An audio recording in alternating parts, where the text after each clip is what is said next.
saya memiliki harapan yang sangat tinggi.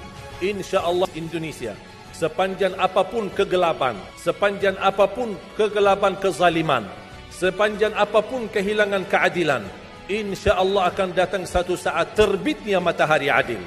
Dan InsyaAllah Indonesia akan menjadi negara Al-Quran. Saya bisa meyakinkan gitu karena saya telah merasakan bagaimana di Turki. Turki negara sekuler yang ratusan tahun serangi Islam, ratusan tahun menabaikan Islam, tidak boleh kumandangkan azan dalam bahasa Arab, tidak boleh ada rumah tahfiz, tidak boleh ada pesantren, tidak boleh belajar agama, tidak diberikan anak-anak kita bisa belajar dengan sendirinya Al-Quran. Semuanya dilarang dengan keras. Bahkan terancam orang-orang yang melanggar aturan itu. Allah Subhanahu wa taala melahirkan seorang presiden yang bisa membaca Al-Quran. Coba buka di YouTube bacaan Erdogan bagaimana. Itu dilahirkan dari negara sekuler. Amalan ini mohon diberikan perhatian lebih banyak. Sederhana, mudah, tapi manfaatnya luar biasa. Amalan itu adalah bersalawat kepada Nabi Muhammad sallallahu alaihi wasallam. Lebih daripada 100 manfaat. Menghilangkan kesusahan, memberi kemudahan lunasi hutang, menyembuh penyakit, menjamin ampunan dosa, mendapat 10 rahmat, mendapatkan syafaat Rasul, posisi kita semakin mulia. Setiap kali kita salawat semakin naik darajat kita. Barang siapa yang salawat kepadaku 10 kali, dapat 10 kebaikan, dapat 10 rahmat, dihapus 10 kejahatan, dan naik 10 darajat, dan di akhirat dapat syafaatku. Luar biasa. Jangan pandangi wanita yang belum berjilbab, jangan dipandangi dia buruk. Barangkali dia punya 2 rakaat tahajud di sisi Allah bisa menyebabkan terampuni semua dosa. Kita tidak tahu apa urusan manusia sama Allah. Masing-masing punya rahasia sama Allah. Urusan Allah, urusan Allah. Surga, ampunan dosa, masalah itu semua kita punya dosa, semua kita punya aib.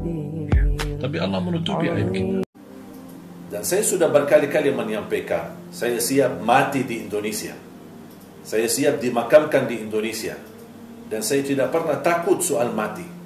Karena sudah saya jatuh cinta Indonesia. Dan apa yang saya berjuangkan untuk Indonesia, ini anugerah dari Allah untuk saya.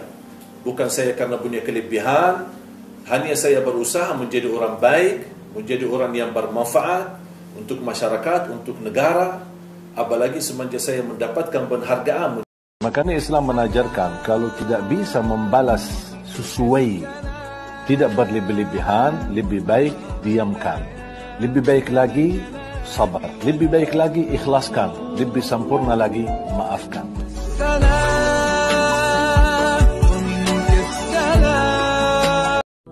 Ibu salah satu pintu surga bagi kita. Barang siapa yang mendapatkan ridha ibu, dia akan mendapatkan ridha Allah Subhanahu wa taala. Rasul sallallahu alaihi wasallam telah bersabda, "Ittaqullaha fin nisa, istausu bin nisa'i khaira." Bertakwalah kepada Allah terhadap kaum wanita. Hargailah wanita, sayangilah wanita, muliakanlah wanita, apalagi ibu kita. Barang siapa yang ingin jadi mulia di sisi Allah, muliakanlah ibumu. Bagi orang-orang yang telah ibunya meninggal dunia, jangan putus asa. Jangan terus menyerah, bahkan terus selalu mendoakan setiap sujud dan setiap waktu. Semoga doa kita diterima di sisi Allah. Wallahu ta'ala a'lamu bis-shawab. Sertai dengan doa. Contoh, Anda isi sedekah, pasti Anda masing-masing punya hajat. Begitu Anda memberi infaknya, memberi sedekahnya, Anda berdoa seperti ini. Ya Allah, dengan berkah sedekah ini, kabulkan hajat saya. Dengan berkah sedekah ini, mudahkan untuk bisa melunasi hutang saya. Pasti banyak pusing hutang, kan? Atau ibunya lagi sakit. Ya Allah, dengan berkah sedekah ini, sembuhkan ibu saya.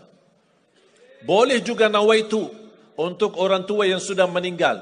Ya Allah, berkah sedekah ini, sampaikan pahalanya. Aku titipkan pahalanya untuk orang tua. Soal jodoh, boleh.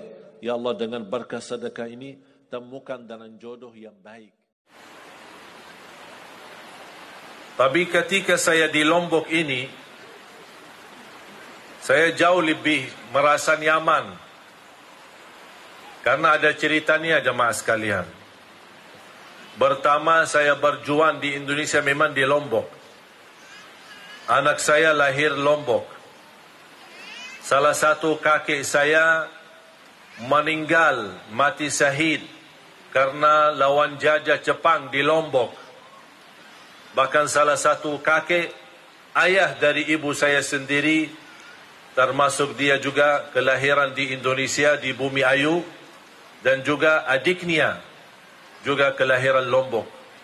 Jadi hubungan saya dengan Lombok, bahkan saya bercita-cita, ya Allah, walaupun saya memilih dan memohon meninggal di Madinah, tapi kalau ya Allah, kalau saya ditetapkan meninggal di Indonesia, mohon saya mau dimakamkan di Lombok.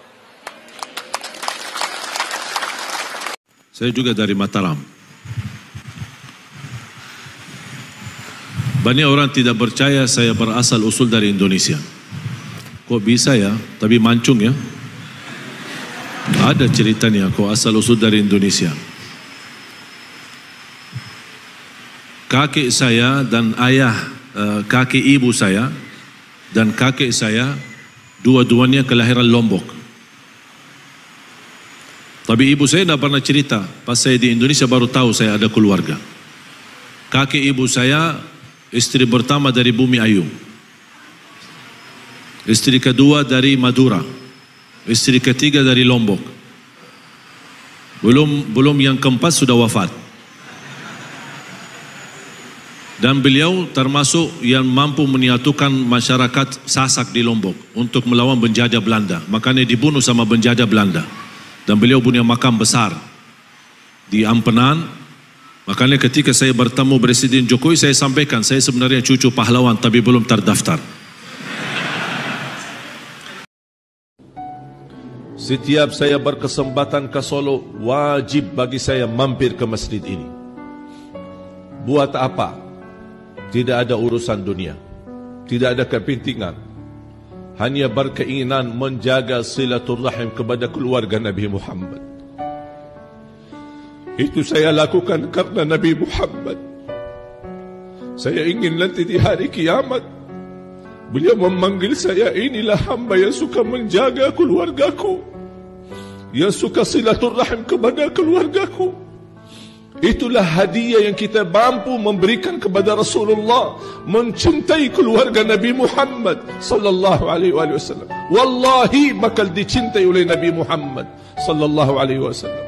Sampai satu saat insya-Allah kita termasuk orang-orang yang mendapatkan syafaat Nabi Muhammad sallallahu alaihi wasallam di hari kiamat.